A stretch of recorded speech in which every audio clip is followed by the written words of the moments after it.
ലോകത്ത് ഏതൊരു വസ്തു എടുത്താലും അത് മനുഷ്യന് വേണ്ടി അള്ളാഹു പഠിച്ചതാണ്. നമ്മൾ വിചാരിച്ചു പോകും തേളും പാമ്പും ഒക്കെ മനുഷ്യനെ ആക്രമിക്കാൻ വേണ്ടി പഠിച്ചതാണ്. അല്ല, 48,000 തവണ ഒരു ദിവസം നമ്മൾക്ക് ഓക്സിജൻ ശ്വാസോച്ഛ്വാസം നടക്കണം.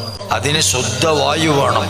ഈ മണ്ഡലത്തിൽ അള്ളാഹു നിക്ഷേപിച്ച, ഉപരിമണ്ഡലത്തിൽ അള്ളാഹു നിക്ഷേപിച്ച വായുവിൽ നിന്ന് വിഷവായു വലിച്ചെടുത്തപ്പോഴാണ് പാവം പാമ്പുകളും തേളുകളും വിഷജന്തുക്കളായി പോയത്. അവര് നമ്മൾക്ക് വേണ്ടി ജീവാർപ്പണം നടത്തിയവരാണ്. ലോകത്ത് ഏത് വസ്തുക്കളും അങ്ങനെയാണ്. എല്ലാം നമുക്ക് വേണ്ടി പടച്ചു, നമ്മെ അല്ലാഹുവിന് വേണ്ടി പടച്ചു. വമാ ഖലഖത്തുൽ ജിന്ന വൽ ഇൻസ ഇല്ലാ ലിയഅ്ബുദൂൻ. എല്ലാവരെയും എല്ലാറ്റിനെയും മനുഷ്യന് വേണ്ടി പടച്ചപ്പോൾ മനുഷ്യനെ അള്ളാഹുവിന് വേണ്ടി പടച്ചു.